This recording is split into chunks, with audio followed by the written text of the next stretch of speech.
As I sit here in this auditorium from day one until today, I'm really taken aback by the grief, the pain, and the hurt suffered by the civilian population all over the world. I could not emphasize the fact that we need to act now, and if further casualties are to be avoided.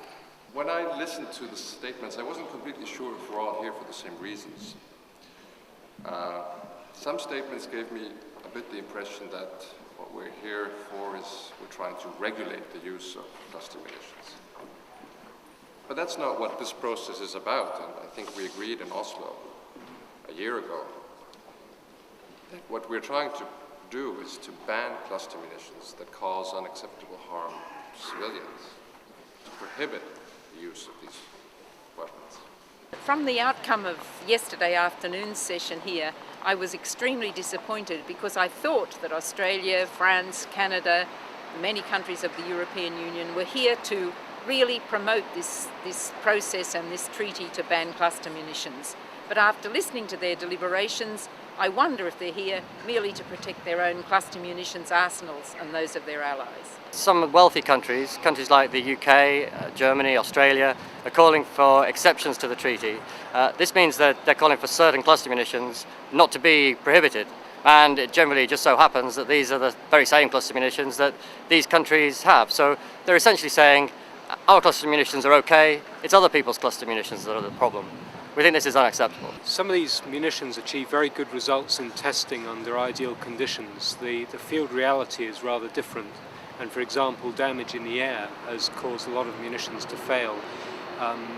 The fuses are designed to work when they hit the ground, but some of them sustain great damage before that even happens. I take some umbrage when NGOs are dismissed because we don't have the expertise. I may not be able to design a cluster munition, but I certainly can see its impact on the ground.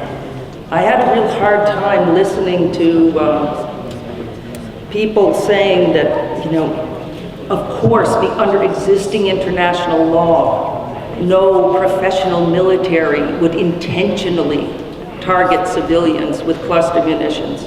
I was reminded of one point in the Ottawa process where one nation was announcing its new policy. And its new policy was that it was going to ban anti-personnel landmines except when it needed to use them. I also want to know about transition periods. One of the other things that the Ottawa process was always accused of was that it was a feel-good exercise, a tiny group of states who, didn't matter. There are now 156 who are part of that treaty, and there has been outstanding implementation and compliance, and not just because the states did it, it's because civil society is still there working with them and pushing them. I would say negotiating a treaty and then having a transition period of 10 years to continue to use the weapon you say is banned is a feel-good exercise. If you don't want to ban the weapon, don't sign the treaty. It's probably positive because these things are coming out, but it's outrageous because these countries are the ones that produced the weapon, that used it in the past.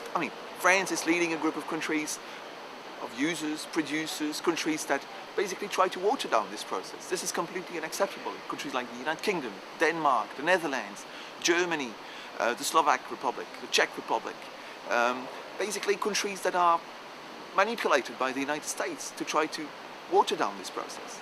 This is completely unacceptable. This is a betrayal of the problems we see on a daily basis in the field. The problems that survivors who are here with us at this conference are shouting to the world. This is completely outrageous.